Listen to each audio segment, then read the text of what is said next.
नमस्कार. सकाळच्या आयपीएलच्या रणसंग्राम कार्यक्रमात मी रफिक आणि निलेश तुमचं पुन्हा एकदा स्वागत करतोय. आजचा जो सामना होतोय तो निलेश पंजाब किंग्स विरुद्ध राजस्थान रॉयल्स असा हा सामना आहे. आपण बघितलं तर दोन्ही संघ कुठेतरी प्ले ऑफ मध्ये येण्यासाठी झगडत आपल्याला दिसत आहेत, कारण आता सीझनच्या कुठेतरी मध्यावर आपण आहोत. दोन्ही संघांबद्दल बोलायचं झालं तर दोन्ही संघांना अजूनही निम्मा आयपीएल संपला असताना सुद्धा त्यांचा अजून परफॉर्मन्स त्यांना सापडलेला नाहीये आणि त्याच्यानंतर आता इतक्या मोठ्या गॅप नंतर पुन्हा एकदा ते एकत्र खेळणार आहेत. तर आपण एकूणच त्यांच्या आतापर्यंतच्या हेड टू हेड्स बद्दल बोलूया. एकूणच पूर्ण आयपीएल मध्ये त्यांचा कसा परफॉर्मन्स राहिला निलेश? हे अगदी खरं आहे. टोटल मॅचेस वरती नजर आपण टाकली तर आता नवीन सत्र सुरू झालं, त्यातला तिसरा सामना आहे आणि ही खरं आहे मॅच नंबर 32 मॅच खेळतात. दोघं जण समोरासमोर खेळलो तर आतापर्यंत 22 वेळा 22 मॅचेस त्यांनी खेळलेल्या आहेत एकमेकाच्या बरोबर. त्यामध्ये पंजाब जिंकले 10 वेळा आणि राजस्थान जिंकले 12 वेळा. थोडंसं वरचढ आहे. राजस्थानचं पार्श्वभूमी नक्कीच थोडंसं वरचढ आहे, पण त्याचा इतका काही फरक पडताना आपल्याला दिसणार नाही, कारण ह्या सीझन मध्ये राजस्थान आणि पंजाब दोन्ही संघ कुठेतरी लढताना झगडताना आपल्याला दिसत आहे.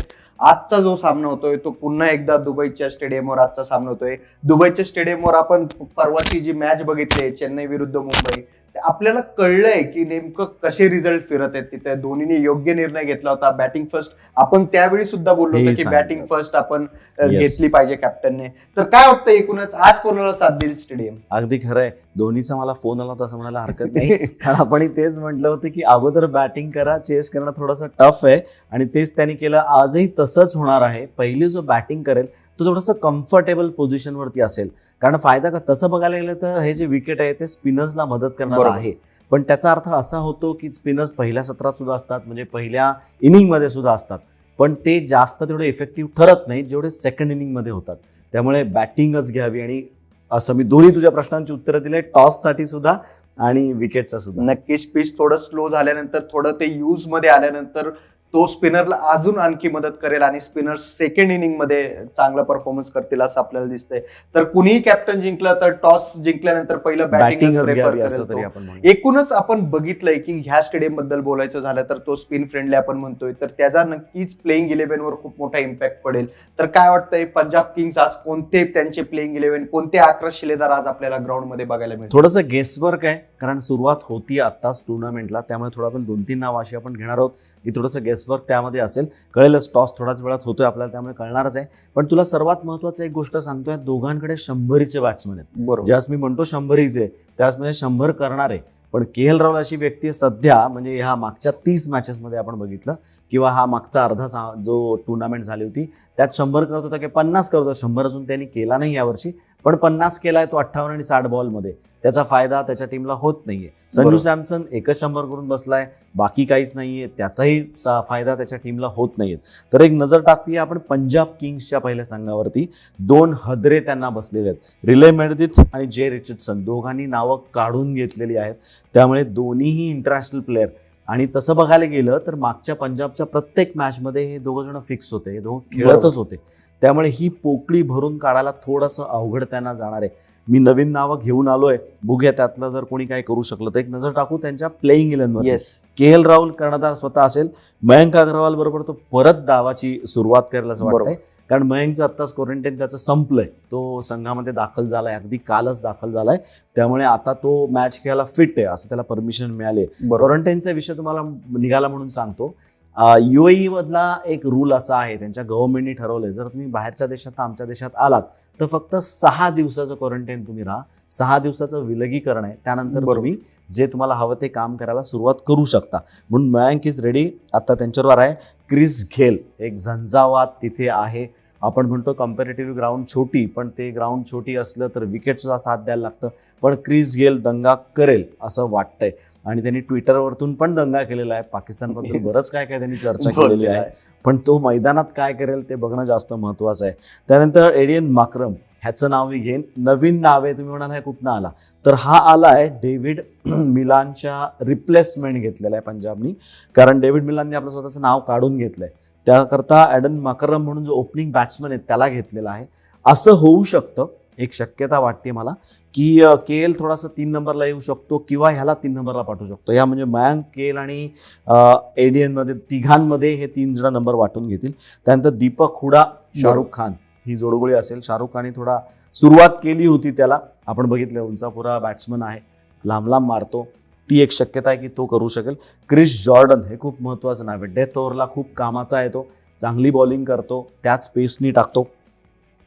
त्यानंतर आपण जर बघायला गेलं तर हरप्रीत ब्रार हे एक मोठं नाव आहे. बरोबर. आपण बघितलं होतं की 3 विकेट त्यांनी RCBच्या वेळेस काढल्या होत्या. तिन्ही चांगला विकेट होता. लेफ्ट स्टंप स्पिन टाकतो, उंचापुरा सरदारजी छानपणे येऊन लूप देतो, ऍक्शन पण चांगलं आहे, फिनिश चांगला आहे त्याचा ऍक्शनचा. बरोबर. त्यामुळे त्याला ड्रिफ्ट हवी ती मिळते. आणि इथे जर दुसरी बॉलिंग यांची आली तर हरप्रीत दंगा करेल हे नक्कीच. त्यानंतर अजून आहे रवी बिश्नोई संघामध्ये असेल, मोहम्मद शामी आणि मोझेस हेनरिकेस हे दोघं जण बॉलिंगसाठी असतील. नक्कीच. याच्यानंतर आपण राजस्थान रॉयल्सचा सुद्धा संघ बघूया. ह्या संघाला कुठेतरी कॅप्टनशिप मध्ये चेंज झालेले आपण पाहिलेले आहेत. त्याच्यानंतर संजू सॅमसन, एक चांगली सुरुवात त्यांनी ह्या सीझन मध्ये पूर्ण संघाला करून दिली होती, परंतु त्याच्यानंतर कुठे त्याला परफॉर्मन्स गवसलेला नाहीये. तर काय वाटतं, एकूणच इतक्या मोठ्या टाइम नंतर ते पुन्हा एकदा मैदानात उतरत आहेत, तर काय संघ घेऊन आज राजस्थान रॉयल्स आपल्याला दिसेल? राजस्थान रॉयल्सला देखील एक जोरदार धक्का बसलेला आहे, तो त्यांच्या ओपनिंग बॅट्समनला. त्यांनी मागचीच मॅच 125 केला होता, 124 केला होता, पण जॉश बटलर आता संघात नाहीये. त्यामुळे ओपनिंग बॅट्समन शोधायची धडपड सध्या त्यांच्याकडे चालू आहे. ते यासाठी ते कोणाचं नाव घेतील हे थोडंसं आपल्याला बघायला लागेल. पण यशस्वी जयस्वाल एक बाजूला त्यांच्याकडे आहे, लेफ्टी ओपनिंग, लेफ्टी रायटी कॉम्बिनेशनवरती ते विश्वास ठेवतात. त्यामुळे त्यावर रायटीच बॅट्समन कोणी ती येईल असं मला वाटतंय. मला खूप असं वाटतं की संजू सॅमसन ओपन करू शकेल त्याच्याबरोबर. बरोबर. पण कर्णधाराचं ओझं त्याच्या डोक्यावरती आहे. जर वाटलं की अगदीच काय एखादा दुसरा बॉल चांगला पडू शकतो सुरुवातीला आणि जर विकेट गेली तर मग तो थोडा त्रास, तो प्रेशर अख्ख्या टीमवरती येतं. त्यामुळे ते एक बघायला लागेल की ओपन कोणाला करवतात, ते आपल्याला संध्याकाळी कळेलच. त्यानंतर रियान पराग सुद्धा एक ऑलराऊंडर म्हणून उत्तम आहे त्यांच्याकडे. तो ऑलराऊंडर अशा करता म्हणतो की फिल्डिंग करता सुद्धा मी त्याला ऑलराऊंडर म्हणून पकडतो. बॅटिंग पण उत्तम करतोय. डेव्हिड मिलर आहेच आहे बॅटिंगसाठी, तो 3-4 नंबरला बॅटिंग येऊन सेटल करेल, जरा चांगल्यापैकी बॅटिंग करू शकतो. अजून त्यानंतर अनुज रावत हे एक नवीन नाव त्यांनी खेळवलं होतं, तो पण खेळण्याची शक्यता आहे. राहुल तेवटिया हे नाव आपल्याला दुबईमध्येच, UAE मध्येच आपल्या सर्वांना माहीत झालं होतं. त्यांनी हवा केली, सुरुवात झाली, त्यांनी दंगा केला होता तिथे.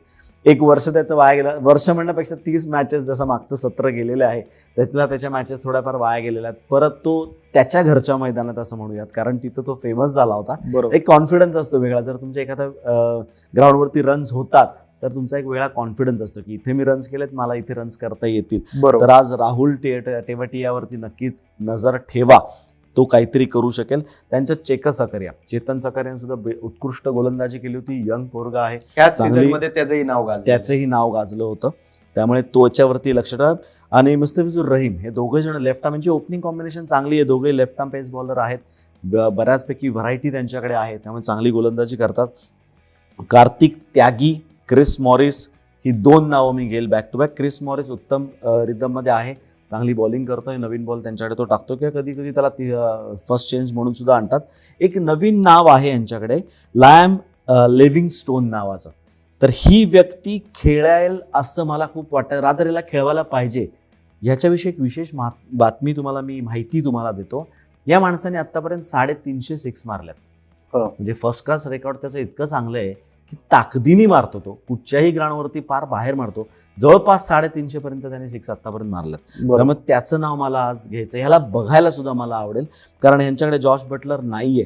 त्यामुळे त्यांनी जर ह्याला खेळवलं तर कुठेतरी पासा पलटू शकतो असं वाटेल. नक्कीच. याच्यानंतर आपण दोन्ही संघाचे आपण आता बघितलेत की पिच रिपोर्ट बघितलेला आहे, दोन्ही संघाचं प्लेइंग 11 बघितलंय. तर वेळ ती हे पूर्ण दुबईचं ग्राउंड आज कोण गाजवेल, काय वाटतं? आज एकूणच स्टार प्लेयर्स कोण ठरतील पंजाब किंग्स कडून आणि राजस्थान रॉयल्स कडून? पंजाबकडनं स्टार प्लेयर बॅटिंगमध्ये मी 2 नावं घेईन, KL राहुल आणि मयंक अग्रवाल. दोन्ही आपलेच आहेत.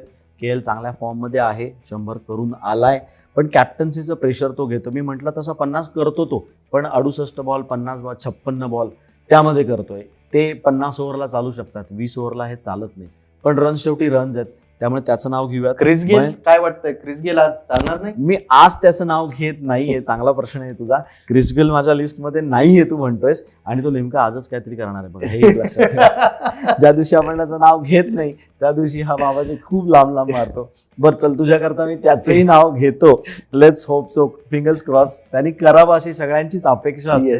बघूयात आज काय करतोय. बॉलर्समध्ये म्हणशील तर मी हरप्रीत ब्रारचं पुन्हा नाव घेईल, कारण मी म्हटलं त्याप्रमाणे जर दुसरी बॉलिंग आली तर ह्याला खूप स्कोप आहे. बरोबर. आणि ज्या पेसनी तो बॉल रिलीज करतो ते खूप महत्वाचं आहे. तो जास्त जोरात टाकायला जात नाही, जास्त आमर टाकत नाही. अरे म्हणजे लेफ्ट हँड स्पिनरचा जो बॉल आत येतो, नॅचरल बॉल पडल्यानंतर बाहेर जायला पाहिजे राईट हँडेड बॅट्समनला. बरोबर. पण बरेच लेफ्ट हँड स्पिनर काय आता T20 म्हणून चेपी टाकतात, खालनं टाकतात आणि तो बॉल आत जास्त आणतात. पण हा पूर्ण बाहेर पण जास्त काढतो. त्यामुळे Yes. तिथे थोडंसं त्याला स्कोप जास्त आहे. क्रिस जॉर्डनचं पुन्हा एकदा नाव मी घेईन. बॉलिंगमध्ये अतिशय उत्तम असेल क्रिस जॉर्डन. ऑलराऊंडरमध्ये Moises Henriques all time favourite. नक्कीच. राजस्थान रॉयल्स कडून काय वाटतंय आज कोण ठरू शकतं स्टार प्लेयर्स? राजस्थानसाठी संजू सॅमसन, राहुल या दोघांची नाव मी बॅटिंगसाठी घेईल. संजूला आता इट्स हाय टाइम थोडं जबाबदारी घेऊन खेळावं लागेल. त्याला एकच मॅच 2 मॅच खेळला होता तो श्रीलंकेमध्ये जाऊन, पण त्यात सुद्धा विशेष काही करू शकला नाही.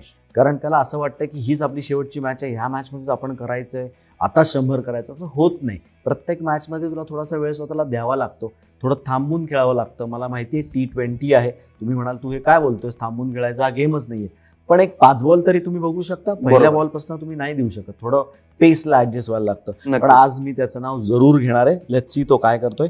बॉलिंगमध्ये चेतन सकारिया आणि रहीम, मुस्तफिजुर रहीम, कारण तो जे उलटे टाकतो लेफ्ट आर्म पेस बॉलर असून तो काय हात फिरवतो ऐन मोकळ्याला, ते खूप लाजवाब आहे. आणि ऑलराऊंडर्समध्ये रियान परागचं नाव काही विसरू नका. आज पुन्हा एकदा रियान पराग चालला पाहिजे. राजस्थान रॉयल्ससाठी तो लकी चार्म ठरलेला होता. बघूया की आज काय करत आहे त्यांचे स्टार प्लेयर्स सुद्धा. एकूणच आता आपण बोलूया ते प्रेडिक्टेड स्कोर बद्दल. काय वाटतंय दुबईच्या स्टेडियमने ह्याच्या आधी सुद्धा आपल्याला ह्याच सीझन मध्ये म्हणजे आपण बघितलंय चेन्नई विरुद्ध मुंबईच्या मॅच मध्ये की आपण जो बोललो होतो प्रेडिक्टेड स्कोर, मी पुन्हा तेच बोलतोय. तर आज काय वाटतं काय ठरेल प्रेडिक्टेड स्कोर?